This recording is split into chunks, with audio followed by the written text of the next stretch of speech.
अस्सलाम वालेकुम। स्वागत करते हैं, वेलकम खुशआमदीद आप सब लोगों को हमारे चैनल फन एक्टर्स में। उम्मीद करते हैं आप सब बड़े होंगे, खुश होंगे, चमड़े में होंगे। मैं ब्लॉगर्स कुदरत और और आप लोग के लिए लेकर आए मिथ्स ऑफ इंडियाज 1971 विक्ट्री।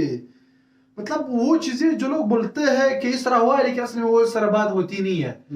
तो इंडो पाक 1971 की वार है, जो मिथ्स लोगों ने बनाए हुए होते हैं बातें, लेकिन उसमें हकाइक क्या असल रियलिटी क्या है वो किसी को पता नहीं होती उसके बारे में। 16 दिसंबर को ही सब कुछ हुआ था ना। नहीं है नो हाँ 1971 में हुआ है, बाकी मुझे नहीं पता। yes. वॉच करें वीडियो को, करने से पहले हमारे चैनल को जरूर सब्सक्राइब कीजिए, साथ में जो बेल आइकन है उसे भी दबा लाइक दीजिए। क्या करें। अगर मैं सोशल साइट फॉलो नहीं किया तो प्लीज फॉलो ऑन इंस्टाग्राम, आप लोग को लिंक डिस्क्रिप्शन में मिल जाएगा, आप लोग चेक कर सकते हैं। Let's start. Okay start. अगर हम आपसे पूछें अगर हम कि आपसे पूछें 1971 तो इस नंबर से आपको क्या याद आता है, तो जहाँ तक हमें लगता है आपको इस नंबर से एक और बड़ा नंबर याद आता होगा 93,000 का। इसके साथ साथ आपको पैंट रिमूविंग सेरेमनी भी याद आती होगी। लेकिन क्या आप ये जानते हैं कि 1971 की अपनी बेहद शर्मनाक हार के बावजूद भी पाकिस्तान ने किस तरह से अपनी इस बेइज्जती को अपने देश की जनता से छुपाने का प्रयास किया था, और जिसमें उन्होंने अपनी मीडिया का काफ़ी ज़्यादा सहारा लिया। तो हमारा आज का जो एपिसोड है ये पाकिस्तान की शर्मनाक हार को पाकिस्तान द्वारा शर्मनाक तरीके से छुपाए जाने वाले तरीकों पर होने वाला है, जिसमें हम डिस्कस करेंगे 1971 युद्ध के पाकिस्तान की मिथ वर्सेस फैक्ट। तो बिना और कोई समय गवाए शुरू करते हैं आज का ये एपिसोड। डिफेंस स्क्वाड 1971 के युद्ध को लेकर पाकिस्तान के मिथ या यूं कहें पाकिस्तान के फिक्शन को बस्ट करने के लिए हम पाकिस्तान के ही बेहद ही प्रसिद्ध न्यूज़पेपर डॉन के फ्रंट पेजेस लेने वाले हैं, जो कि पब्लिश हुए हैं 4 दिसंबर 1971 से लेकर 20 दिसंबर 1971 के बीच में। तो शुरू करते हैं पाकिस्तान के मिथ नंबर 1 से। अभी जो आप स्क्रीन पर ये डॉन का फ्रंट पेज देख रहे हैं, जो कि पब्लिश हुआ था 4 दिसंबर 1971 को, तो इसकी जो पहली लाइन है उसमें लिखा हुआ है कि वेस्ट पाकिस्तान ने 7 पॉइंट्स पर अटैक किया है, और उसके साथ ये भी लिखा है कि अब ये एक ऑल आउट वॉर है, और पाकिस्तानी एयरफोर्स ने 7 इंडियन एयरफील्ड्स पर बॉम्ब्स गिराए हैं, जिसमें आगरा भी है। और इन हेडलाइंस को कुछ इस तरीके से क्रिएट किया गया है ताकि इनको पढ़ने वाले रीडर्स के माइंड में बस यही इंप्रेशन जाए कि इस युद्ध की शुरुआत पहले भारत ने करी है और भारत ने आक्रामक एक्शन लिए हैं, ना कि पाकिस्तान ने। और कुछ ऐसा दिखाने का प्रयास किया गया कि पहले भारत ने पाकिस्तान के वेस्टर्न फ्रंट पर अटैक किया, और फिर उसकी जवाबी कार्रवाई में पाकिस्तान ने भारत के 7 एयरफील्ड्स पर बॉम्ब गिराए। और अब डिस्कस करते हैं इससे जुड़ा हुआ रियल फैक्ट, और वो ये है कि पहले 3 दिसंबर 1971 को 1740 आवर्स पर पाकिस्तान ने ऑपरेशन चंगेज खान लॉन्च किया, और इस ऑपरेशन के तहत पाकिस्तान ने भारत के 7 नहीं बल्कि 11 फॉरवर्ड एयर बेसिस पर प्री एम्प्टिव स्ट्राइक्स करी थी। इन बेसिस में अमृतसर, अंबाला, आगरा, अवंतीपुर, बीकानेर, हलवारा, जोधपुर, जैसलमेर, पठानकोट, भुज और श्रीनगर आते हैं। और इन 11 एयर बेसिस के अलावा 2 एयर डिफेंस रडार स्टेशन जो कि अमृतसर और फरीदकोट में थे, तो उन पर भी हमला किया गया था। और पाकिस्तानी एयरफोर्स के जो हमला था ये इजराइल के हवाई हमलों से काफ़ी ज़्यादा प्रेरित था, यानी कि उन्होंने इजराइल की तरह इस ऑपरेशन को परफॉर्म करने का प्रयास किया था, लेकिन बावजूद इसके वो इंडियन एयरफोर्स के फाइटर्स को कोई बड़ा नुकसान नहीं दे पाए। और उसका कारण यह है कि भारत की लीडरशिप पहले से इस तरह की स्थिति के लिए तैयार थी। और इसका अंदाजा आप इस बात से भी लगा सकते हैं कि जब तत्कालीन प्रधानमंत्री श्रीमती इंदिरा गांधी जी को इस बारे में सूचित किया गया, तो उन्होंने जनरल याह्या खान को मूर्ख कहा था, और इस तरह से बांग्लादेश लिबरेशन वॉर में पाकिस्तान औपचारिक रूप से अग्रेसर बन गया। और इंटरेस्टिंग बात तो यह है कि पाकिस्तानी न्यूज़पेपर ने पाकिस्तान के लोगों को उनके कराची हार्बर में हुए उस मैसिव अटैक को लेकर भी अंधेरे में रखा था, जिसे इंडियन नेवी ने 4 दिसंबर को ऑपरेशन ट्राइडेंट के तहत लॉन्च किया था। और इस ऑपरेशन में इंडियन नेवी ने पाकिस्तान की 4 वेसल्स को पानी में हमेशा के लिए डुबो दिया था, और अपने इसी नुकसान को छुपाने के लिए पाकिस्तान की जनता को इस घटना से अवगत नहीं होने दिया। अब आते हैं पाकिस्तान के मिथ नंबर 2 पे। अब स्क्रीन पर आप डॉन का जो फ्रंट पेज देख रहे हैं वो पब्लिश हुआ था 5 दिसंबर 1971 को, जिसको उन्होंने बड़ी बड़ी हेडलाइन लिखी है 49 इंडियन जेट्स डाउन। हालांकि इस तरह की जो हेडलाइन है वो पाकिस्तानी लीडरशिप को ऑपरेशन ट्राइडेंट से मिले शॉक का परिणाम भी हो सकती है, जिसके बाद उन्होंने दिन में ही सपने देखना शुरू कर दिया हो। पर खैर, अगर न्यूट्रल सोर्सेज की माने तो इंडियन एयरफोर्स ने अपने टोटल 45 एयरक्राफ्ट को खोया था।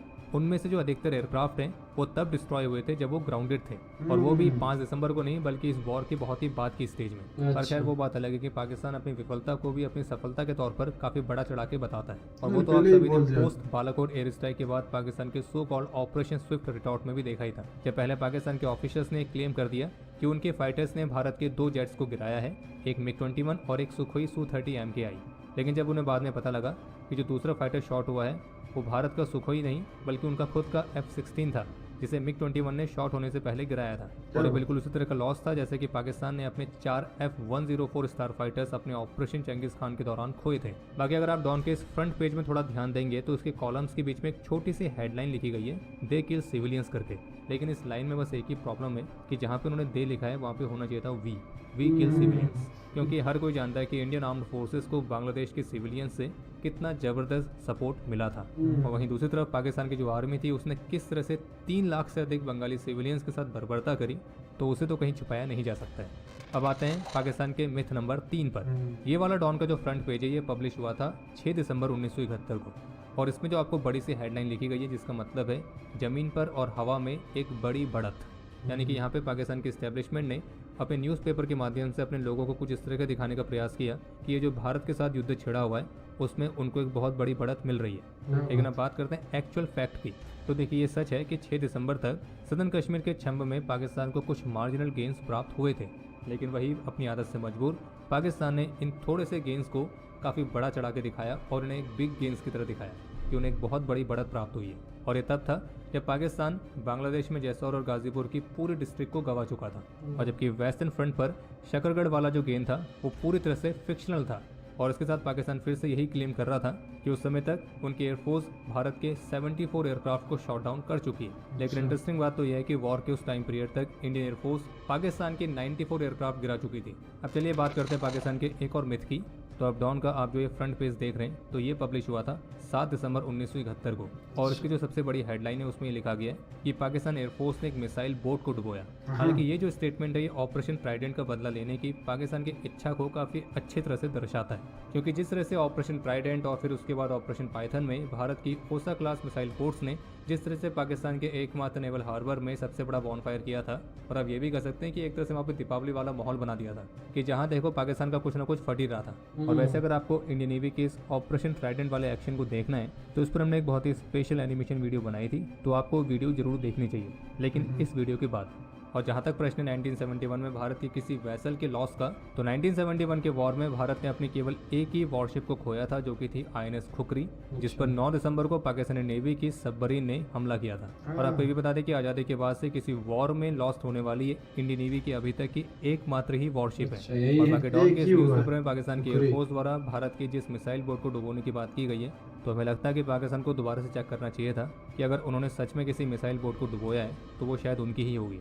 और ध्यान देने वाली बात एक ये भी है कि एक तरफ पाकिस्तान की मिलिट्री ने अपने ऑपरेशन सर्च लाइट के नाम पर ईस्ट पाकिस्तान में इनोसेंट सिविलियंस का नरसंहार किया, वहीं दूसरी तरफ पाकिस्तान बार बार भारत पर यह आरोप लगा रहा था कि भारत सिविलियंस को मार रहा है। पर एक बार फैक्ट है कि 1971 के वॉर में पाकिस्तान ने अपनी हिपोक्रेसी की लगभग सभी लिमिट्स को पार कर दिया था, और जैसे जैसे इस युद्ध में पाकिस्तान को बड़ा लॉस होते जा रहा था तो वैसे वैसे इस लॉस को छुपाने के लिए पाकिस्तान के न्यूज़पेपर में हर दिन इस तरह की बड़ी बड़ी फिक्शनल हेडलाइंस छापी जा रही थी। और जिस दिन पाकिस्तान की आर्मी ने भारत के सामने सरेंडर किया, यानी कि 16 दिसंबर के दिन, तो तब जाकर डॉन के इस न्यूज़पेपर में आपको इस तरह की हेडलाइन देखने को मिली, सिचुएशन इज क्रिटिकल। लेकिन इसी फ्रंट पेज में नीचे एक हेडलाइन लिखी गई थी कि पाकिस्तान एयरफोर्स अपनी विक्ट्री तक लड़ेगी। और इंटरेस्टिंग बात तो यह है कि फिर इसके अगले दिन यानी कि 17 दिसंबर की जो हेडलाइंस थी उसमें लिखा था वॉर टिल विक्ट्री, क्योंकि कुछ ऐसा दिखाता है कि पाकिस्तान तब तक युद्ध लड़ने के लिए तैयार था जब तक कि वो जीतता नहीं है। बाकी इसी फ्रंट पेज में पाकिस्तान को चीन की तरफ से कंटिन्यू सपोर्ट मिलने का प्रॉमिस भी मिला था।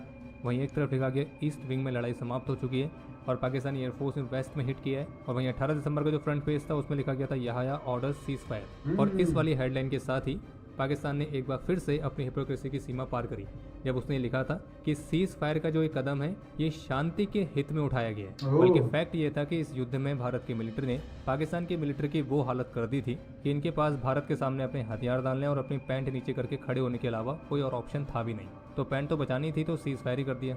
लेकिन फिर भी न्यूज़पेपर से ये तो क्लियरली समझ में आता है कि पाकिस्तान ने किस तरह से इस शर्मनाक हार को छिपाने के लिए किस लेवल का प्रोपेगेंडा किया था। और खैर बाकी इसी नोट के साथ हम इस वीडियो को समाप्त करते हैं। उम्मीद है आपको एपिसोड पसंद आया होगा। बाकी अगर आप चाहते हैं कि हम 1971 युद्ध को लेकर इस तरह की और भी वीडियोस लाएं तो कमेंट करके आप हमें बता सकते हैं। जरूर बताएंगे, जरूर ये थी वीडियो भाई, ये 1971 जो कि ये जो डेट है या जो भी आप कह सकते हो वार कह सकते हो जो भी है, ये इसलिए बोल सकते कि 3 कंट्री इन्वॉल्व है। 2 कंट्री तो है ही है, तीसरा भी इन्वॉल्व है, वो है बांग्लादेश। अब बांग्लादेश वाले तो नहीं छुपा सकते क्योंकि वो लोग मेरे ख्याल में इसी दिन को मेरे ख्याल में वो मनाते हैं इंडिपेंडेंस डे मेरे ख्याल में मनाते होंगे, ऐसा ही कुछ सीन है। तो ये तो चुप नहीं सकती। बाकी ये वार जो हुआ था, अब लाजमी बात है ये लोग अच्छा ये प्रोपेगेंडास वगैरह ये होते हैं अभी, जिस तरह आपको बताओ ये रशिया और यूक्रेन की जब फाइट होने लगी तब काफी ये वेस्टर्न मीडिया सारा ये रशिया के खिलाफ हो गया था कि देखो आज रशिया का ये हो गया, रशिया का वो हो गया। तो ये बहुत बड़ा किरदार अदा करता है इसमें। तो अपने अवाम जो पूरे वर्ल्ड को उसको ये दिखाने के लिए कि रशिया हार रहा है, लेकिन असल में उसके उलट हो रहा है, अभी भी उसके उलट हो रहा है। वो अभी भी जमीनें जो है ग्रैब करता जा रहा है, उसको पकड़ता जा रहा है। तो ये तब भी इसी तरह हुआ करता था, पाकिस्तान भी इसी तरह था कि उन्होंने मीडिया के थ्रू काफी मतलब ये न्यूज फैलाई थी कि हम जीत रहे हैं। अभी लोग भी डेफिनेटली तब उसको ये लग रहा था कि वाकई में इस तरह हो रहा है। But on the other side ये भी पता चल गया कि वहाँ पे उन्होंने जो वेस्ट बंगाल पे उधरी जो उन्होंने सारा सरेंडर किया हुआ था। तो अभी पाकिस्तान वाले खुद भी बोलते हैं, जो जनरल है वो भी खुद बोलते हैं कि यस ये हमारी गलती थी, हम लोगों ने ये किया, तब हमने गलती की। तो ये एक रियलिटी है कि मीडिया बहुत बड़ा रोल अदा करती है जंग में, इसमें कोई शक नहीं है। तो ये मिथ्स थे, उसमें कुछ जगहों पे ये कितने जज गिराए, लेकिन असल में उसका उलट होता था। अच्छा अब इंडिया की बात की जाए तो उन्होंने कहा कि नेवी का हमारा अभी तक सिर्फ एक ही खुखरी वो जो वेसल था वो हम लोगों ने मतलब हम लोग उसको जेट वगैरह भी बहुत सारे गिर गए थे, इंडिया की भी, पाकिस्तान बिल्कुल वो गिरे थे। अच्छा एक चीज मुझे बहुत ही अंतिक बहुत ही अजीब लगा कि जब पाकिस्तान ने अटैक किया, यहाँ पे जो बताया गया था कि पता नहीं 11-12 सिटीज जो एरियाज है सबको एक ही दिन टारगेट किया था। तो वो 40 कितने का कि कितने वो 40 तो नहीं था, मतलब कुछ जो जगहों का नाम लिया वो जो एयरफील्ड्स को मारा गया था। तो ये यहाँ पे वाकई में इन्होंने जो एक अलग लेवल की प्लानिंग की थी, इसमें कुछ फिर ये लोग बोल रहे थे कि कोई नुकसान इतना हुआ नहीं था, जेट वगैरह इतने के नहीं गए। और नो एयरबेस मेरे ख्याल में टारगेट किए, एयरबेसेस तो किए हुए थे ना। तो वो एक वार का तो ही मेन एक चीज ये होता है कि एयरबेसेस को पहले टारगेट कर देते हैं। जैसे वो एयरबेसेस टारगेट हो जाते हैं फिर उसके बाद उनके ऑपरेशनल होते नहीं है, जेट वगैरह उड़ नहीं पाते हैं, तो इस वजह से बाकी लोग वो कर देते हैं ना। तो ये वाकई में एक वीडियो बड़ी वीडियो थी, काफी अच्छी इंफॉर्मेटिव वीडियो थी, काफी कुछ बताया गया था इसमें। बाकी असल रिलेटिव्स ना तो पाकिस्तान वाले बोलते हैं टू बी रियल हॉनेस्ट, ना इंडिया वाले इतने बोलते हैं। बहुत कम लोगों को पता होता है, बहुत कम लोग, कुछ अनबायस्ड लोग होते हैं जो कि बोल लेते हैं कि इस तरह असल में ये हुआ था। लेकिन ये जो 93,000 फौजी थे इसकी तो रियलिटी पूरी दुनिया को पता है, इसमें तो कोई शक नहीं है। बाकी अगर ये वीडियो पसंद आए तो प्लीज सोशल फॉलोअर्स साथ में जो बेल आइकन है उसे भी दबाइए। जो क्या करें, हम तस्वीर के सब बोल रहा है स्वाभाविक है। नहीं, अल्लाह हाफिज़, बाय बाय।